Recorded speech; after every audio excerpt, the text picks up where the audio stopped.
You're watching Taste of Victory.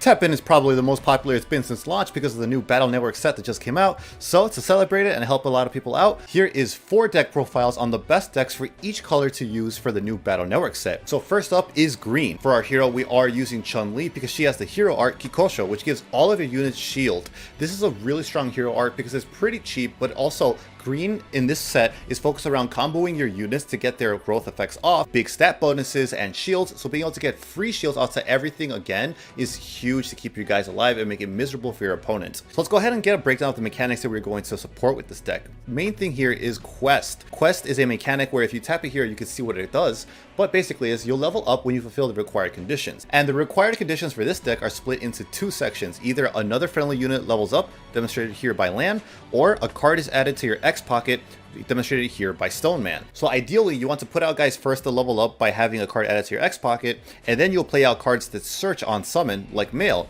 When played, she explores for Battle Chip Guard. You can tap the keyword to be able to look up the name of the card and its effect. So let's go ahead and go through the card by card to see what we are doing here. First listed is Woodman, but let's start with Rico to get an idea of how this deck works. Rico is shield, so she comes out naturally with shield on her. She has MP boost 20, which means it speeds up how quickly your MP increases, which is the resource you use to cast cards. Its quest is to add a card to your X pocket, and level 2, which means you have completed the quest to level it up, it gives all friendly green units +1 attack. Really important to make your board more aggro and harder to punch into your opponent's hero's face. So that is really great because just the fact alone that it is in archetype MP booster is huge. Shield makes it survive even with its pitiful stats, and then it snowballs out of control crazy when paired with the other stuff. Then we got Woodman.exe. He's basically one of your payoffs to all the leveling up. His quest is add a card to your X pocket, level 2 gain Heavy Pierce, gain +1 attack, and shield at level 3. So Heavy Pierce means you do the full damage of your attack stats to your opponent after you defeat an opponent in battle. He's going to be doing a lot of damage directly to face because of the Heavy Pierce ability. After that, we got 2 Land Hikaris. Land I am honestly only running at 2, and we'll get to it for a second. He is when played Explore for Battle Chip Sword, which lets you, if you look at it, give 1 friendly unit with quest +1/1, and it only costs 1 MP, which is really huge to quickly combo with your other options. We have level 2 gain while on the field, give all friendly machine units +1 attack. So I personally only like Land at 2 because I don't want to see him too often, honestly, because the fact that he doesn't boost himself up, he just gives all friendly machine units +1 attack, which also means he doesn't boost your MP boosters like Mail or Rico. So if you have him out with one of those, it is kind of unfortunate, which is often a very common hand. So I only like this guy at 2 because we only want to see him when we need to and not any more than that. After that, we have Mail. She's probably one of the most important units in this deck because she is our starter for a lot of our combos. She's 3 MP to play, MP boost 20, which speeds up your MP gain. When played Explore for Battle Chip Guard, we saw earlier, it's the exact same thing, which lets you get 4 HP and shield. And then Quest, another friendly unit, levels up. Her level 2 is gain +1/2, so she makes herself pretty threatening as other stuff also boosts her. With Rico, she gets +2 to her attack stat. She ends up being like, what, 3/6? It's pretty crazy. All for a 3, and that's on top of potentially getting a shield. So what you ideally want to do is want to drop your machine guys that level up off of a card added to your quest. Then you drop Mail, she triggers their quest triggers hers, and you got this really scary board that your opponent needs to answer immediately, or it's hard for them to respond. I feel that the MP boosters are necessary at 3 just because you always want to have that MP boost live, and the fact that they trigger off of each other is great. We're only running 1 Glideman because he has Spillover, and his quest gives all friendly units the quest +1/1. So it's a pretty powerful quest, and Spillover is a solid keyword. But his stats are kind of okay for having a 4-drop, so it's kind of another case of you only want to see it as much as you need to and not anymore. We got the legendary option Jack In. Select 1 friendly unit, give 1 random friendly unit other than the selected unit attack and HP equal to the attack and HP of the selected unit. Your board snowballs out of control like crazy, so then to be able to copy that boost and give it to another one makes it really hard for your opponent to answer. However, it's not honestly the craziest legend you can run in this deck. It's easily counterable by your opponent. There's a lot of options to get rid of it or get around it, so it's okay, but you shouldn't prioritize it. You should play it as a trump card at the end of your opponent's chain after they spent most of their MP, so you know they can't respond. Stone Man is amazing and a necessary 3 of. A lot of people will be like 2, but I really like this guy at 3 because people will ignore him. He has slow, which is unfortunate because that halves his attack speed, which means it'll take longer for him to hit your opponent's units or them for damage. But because of that, a lot of people will ignore it and not realize that they have like a 7-12 HP attack guy with shield on the field, and it's just so scary to get rid of it if they don't have big heavy removal. His quest is add a card to your X pocket, Level 2, give all friendly units with quest +1/+2, which is already insane. And then level 3, give all friendly units shield. That paired with Kikosho, which gives everything shield as well in your deck, is just amazing to build up snowballing wall. It's super good.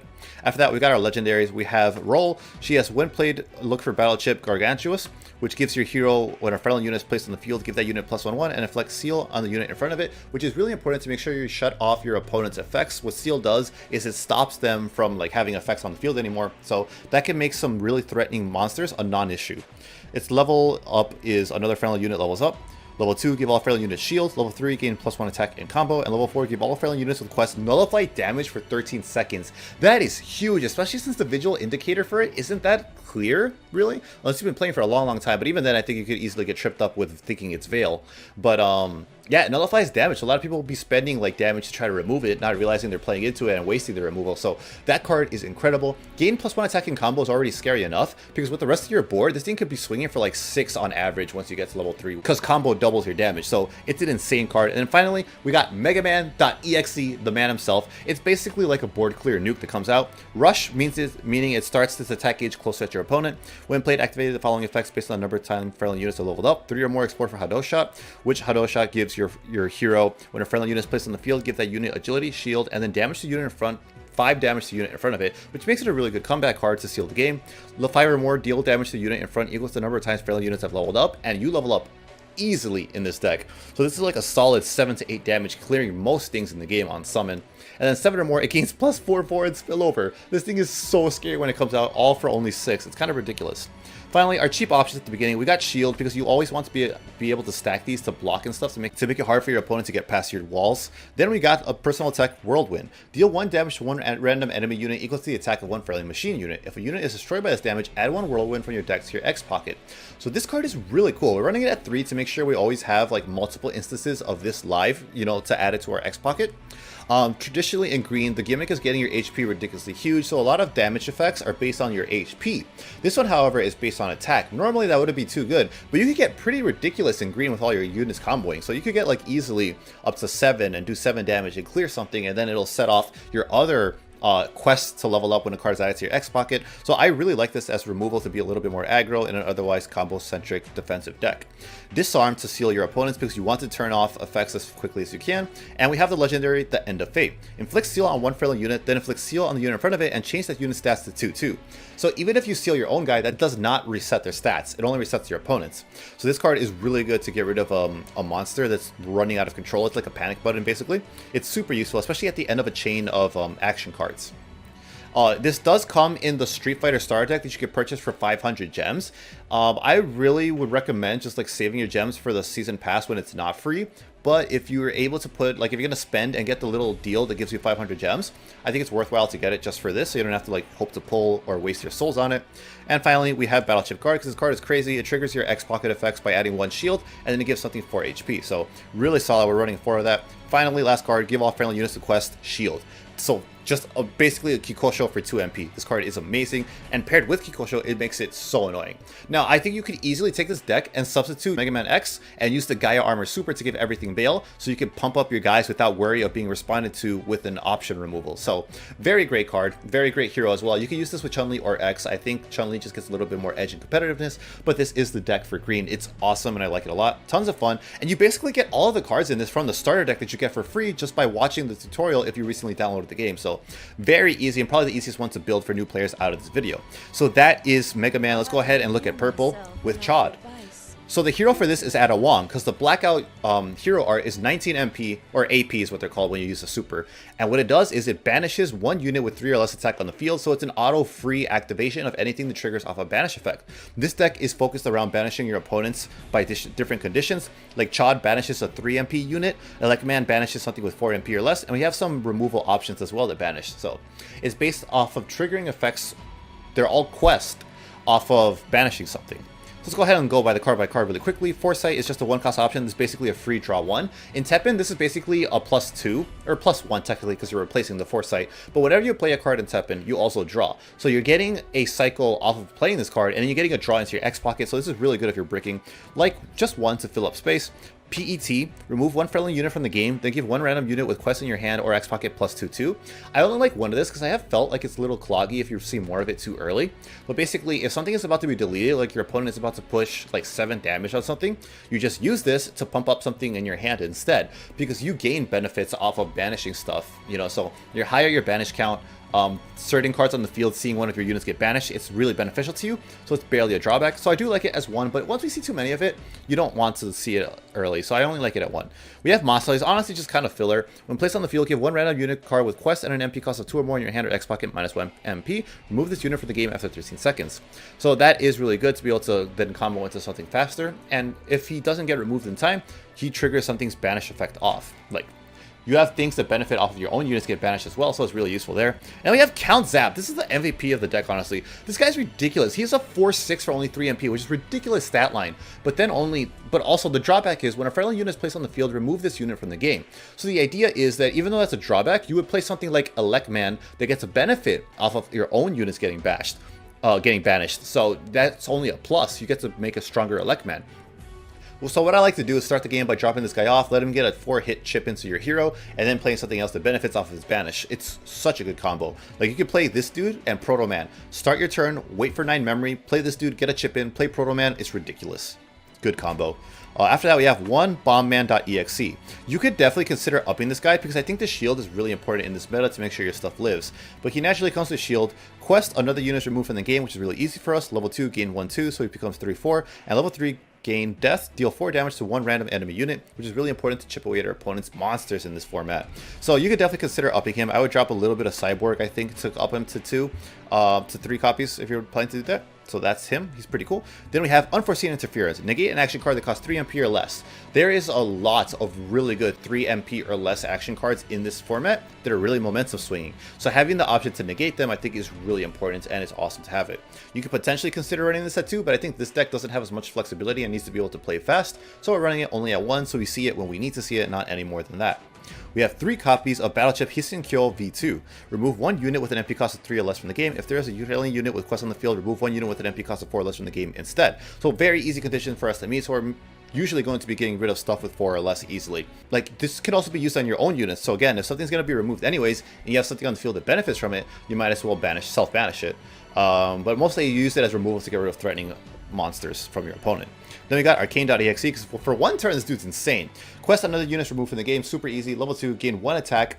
Gain +1 attack, agility effective for 1 attack, and combo effective for 1 attack. So that means after it hits the attack, those 2 effects will disappear, but it will keep the +1, and then inflict halt on the unit in front of it for 5 seconds. So this thing is clearing almost anything you put in front of it, because it's hitting for 8, because combo doubles your damage for that 1 attack. So it's hitting for 8 off of 4, and then agility means it attacks faster, so yeah, this thing's just a nuke basically, and if you can hit face with it, even better. Then we got Cyborg. When played, give the unit in front -2 attack, effective for 1 attack. If friendly units have leveled up 5 or more times, remove a unit with 3 or less attack in front from the game instead. So he's a good panic button to stop something from doing too much damage in the early game, and in the late game, he is another way to banish. Really solid. Then we got Sharkman. Personally, this guy's the MVP of the deck for me, because man, certain decks, if they just do not have like option-based removal, like action cards, you're in so much trouble. His quest is really easy, same as all the others. Level 2, gain battle damage taken by this unit is reduced to 1, and make this unit unblockable, effective for 1 attack. Level 3, gain +1/1. So if this guy becomes 3/8, and all battle damage is reduced to 1, all of it, that's so ridiculous, because you can have your opponent can have a big 8 attack guy doing 1 damage to this dude every turn instead, because he's just that beefy with this effect. So getting this dude out and prioritizing that is really important in certain matchups. But if you're in a matchup where you know they have a lot of good option removal, or rather action card removal available to them, it's probably maybe not be too big of a priority. Then we got Eugene Cha, the net operator of this deck. When played, remove 1 random enemy unit with an MP cost of 3 or less from this game. Quest, you know, same as others. Level 2, gain +2/1. So just being able to banish anything 3 MP or less for 4 is just ridiculous. And then he becomes 2/1. He becomes a 3/6, which is a really great stat line. It's just really, really good for 2 cheap. This guy is a mandatory 3-of to trigger off easy banishes.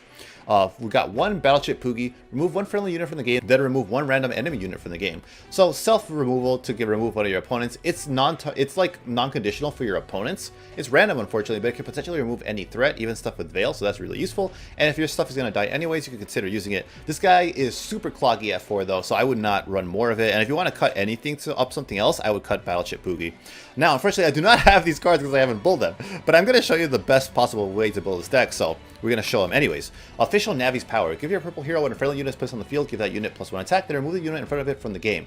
That's just absurd. When paired with Proto Man, this is like 2 removals on his 1 play, so this card is super good to get rid of threats while beefing up your guys.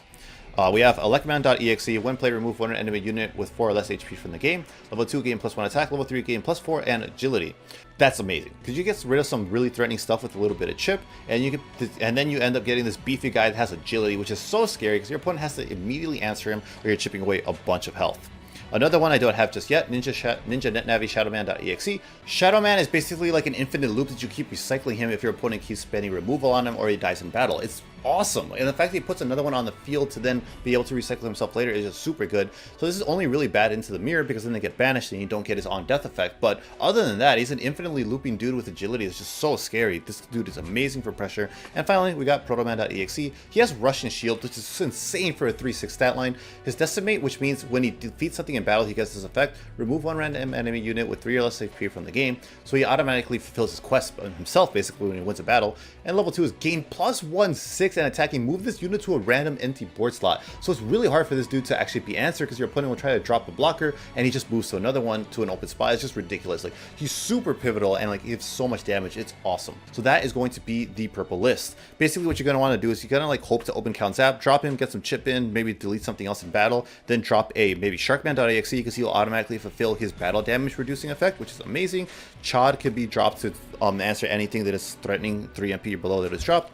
And from there you kind of just chip away at stuff, dropping a Lekman.exes, dropping in an Arcane plus a Chod to then get Arcane off to be a nuke and stuff like that, basically so forth, back and forth.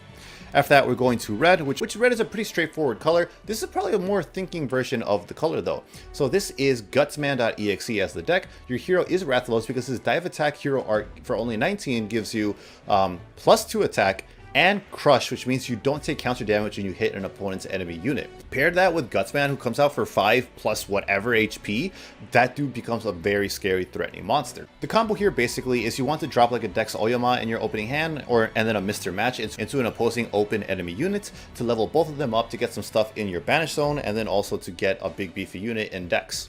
Another opening combo you could do is Shiranui and Mr. Match, because if you place Shiranui in an open board spot and then place Mr. Match in front of your opponent, that is 8 damage, basically clearing anything in the game, almost anything on summon. But yeah, Man from the Battle Chip helps you copy stuff from your banish zone to keep your hand count up and get some broken stuff out to play early. If you are running out of units, saving Mr. Battle Chip for the end of the game is really important, because once you got to the ground game and both of you guys are low on monsters in deck, just playing Mr. Battle Chip and having those extra cards copied into your X pocket will give you the edge to win because they don't have anything to respond with. Dual Dragon Hado is instant removal to get big damage potentially based on your board size.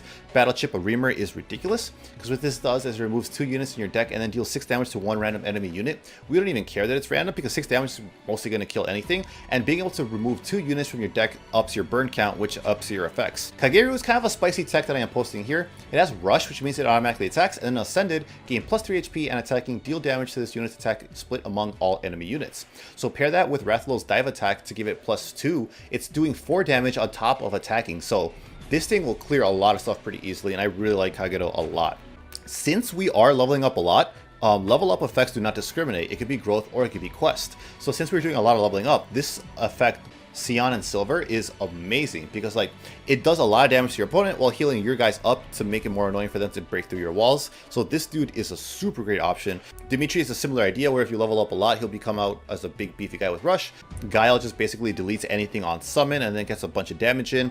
And Fate Defying Ryu has always been, since the very first set in the game, an incredibly powerful legendary because he has Rush, agility, and deals damage to the unit in front based on how many actions you've done. So it's just ridiculous. He stacks so quick and it's really hard to remove him because anything you drop in front of him will just get obliterated. But that's basically the deck for red. You are aiming to do like quick chip damage with your on plays. So that's basically the thing with red. You're aiming to do chip damage with Mr. Match. You're aiming to do some chip damage with Mr. Match with the red or Reamer Battle Chip, and then you level up stuff like Dex and Shiranui to eventually drop a gigantic Gutsman and pressure your opponent by dropping multiple of those guys and your legends on the field. And finally, we got a really fun one for the last color in black, which is Base.exe. So this is using the Nergigante Spike Dive Bomb, which gives +4/4 and delete after 1 and death after 1 attack. We're not worried about the death though, because we have lots of ways to recycle, summon back from the trash, and reduce stuff in our hands MP cost to be able to quickly play a follow-up unit. This is all based around doing that big gigantic damage, because you have a lot of quest that is triggered off of doing 6 damage to your opponent. So the general idea is you want to play like Battle Chip Baby to give something coming into the field +4/2, which is usually going to set off your 6 damage that you want for your quest effects. And then you have stuff that basically benefits off it. Powie gets you an extra memory and gets +1 attack, so that's really useful there to extend your plays. Skullman I think is absolutely necessary at 3 because green is really popular in this format. Their shields make your life miserable because hitting their shields does not trigger the take 6 damage quest, unfortunately. So what Skullman does is he gives anything with quest attacking deal 1 damage to unit in front, and that 1 damage is all you want to be able to pop the shield and then do 6 damage to him. So I think he is a godsend, and also his friendly unit quest effect is insane. When a friendly unit with quest dies, you gain +2 HP and then 1 random unit with quest in your X graveyard -1 MP and return it to your X pocket. So it makes stuff cheap and then able to play it again to be able to quickly keep your plays going, because what you need in this deck is momentum. Since you are losing stuff on every attack with once they do big 6 damage, you need to have a good follow-up ready immediately, or else you're gonna like get paced behind. Fang beefs up your guy so that you're guaranteed the +6 damage for your other quests. Magic Man is really important because he gives another thing in your hand, the stat boost to reach that 6 damage threshold, and then eventually he gives something -2 MP cost in the level 3. So that's really again important to keep with that momentum. Yahoo is just an easy vanilla, like literally all he does is he dies after 1 hit, but he automatically triggers that 6 damage for only 4, so we want that to quickly have it ready. Colorman creates a copy of himself on the field when he do the 6 damage, which is really cool to be able to pressure your board in the early game. So him plus something like Yahoo is a really good opener together. We have Akuma. You could potentially consider running this guy up to 3, because he is pretty good, but in the early game I don't like him too much because his quest will fail. He has Crush, which means no counter damage, which is good, and his quest is, you know, all of this unit's quests are when a hero or enemy unit takes 6 or more damage. Level 2, place 1 random unit with an MP cost of 4 or less and quest from your graveyard onto the field, which is potentially really good, but not in the early game when nothing is in there. Level 3, gain +2 MP, which is amazing to continue your plays. So he is definitely solid. We got Battle Chip Quake to be able to destroy something with 5 MP or less without flight, so that's really good removal because just pure value-wise, numbers, it's very valuable to remove that 5 for only 4. But you can also spend it on something lower MP cost if it's really threatening. We got just 1 Countdown to Ruin. What it does is sacrifice 2 life, place 1 unit card with an MP cost of 4 or less and quest from your deck onto the field, and give that unit +4 attack and destroy this after 1. So this helps enable setting off all your 6 or more damage quests, obviously. But only 1 because it is 4 to be able to hopefully have the rest of your board set up to gain momentum off of that damage. So it's okay, but we don't want to see too much of it too early, so I think 1 is perfectly fine. Then we get onto our legendaries. Well, we do have 1 epic left, which is unconditional removal for 6. I think it's pretty good into this format because you got some really scary dudes coming out, getting revived from the graveyard and stuff like that, so just be able to do it for 6 is nice. First is our legendary Network Invader M. Bison. He has Veil, which means he can't be targeted by hero arts or action cards. Level 2, place 1 Cyborg M. Bison virus onto the field, and then he gains something, he gives your hero immune to life sacrificing effects and you get to add, and when an enemy unit dies, add 1 cycle power to your X pocket, and since he's protecting you from the damaging effect, you can just keep pumping him up with the cycle power to make him gigantic when he's already 4/8. So this guy is amazing. M. Bison is really cool. 6 is kind of expensive for what he wants to do, but if you already have a unit set up ready, he becomes really cool. Well, actually, let's get to Stabilize first. It gives 1 friendly black unit with an MP cost of 4 or less, indestructible, which is really important because that then means once you've done your 1 damage, that condition is gone and you get to keep the stats and keep attacking without dying to it. So I really like that dude a lot. Finally, we got base.exe. Quest is an enemy unit dies, so this guy is different from the rest of them, but he is the Ascended status. Destroy 1 enemy unit within the highest attack. What Ascended means is you can play it over one of your existing units on the field and then gain the designated effect. So he basically sets off his first level up. Level 2 is gain indestructible, which means he can't be destroyed by destruction effects, but he will die if his HP reaches 0. But, you know, they can't destroy him with, like, removal, so that's awesome. You have to, like, HP minus him. Level 3 gains Heavy Pierce, which means he does the full damage, and level 4 gain Agility and Combo. So this dude is doing like 6 basically on any attack with Agility. That is so scary. And then you give him your Spike Dive Bomb, dude, base wins games on his own, and it's such a fun deck to play. So it's basically pumping up your guys to big numbers. I think a really good opener is Yahoo and Color Man. Otherwise, you want to drop a Powie and then Baby 1. You want to drop Baby first, and then you would maybe from there drop like maybe a Color Man, drop a Powie so he benefits off of the MP gain, and you have another slot filled up on your board. card. And then, or you could do Magic Man as well, so you can get something else beefed up, and then hopefully get the other quest to get something else MP reduced and continue your momentum.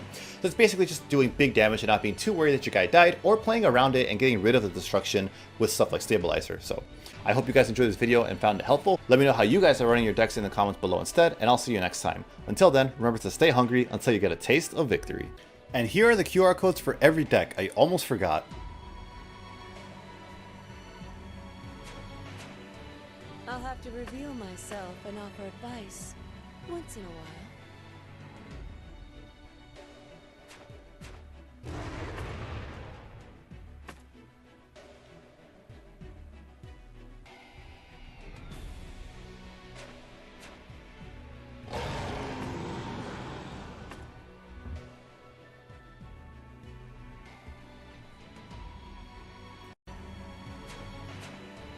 I'll have to reveal myself and offer advice once in a while.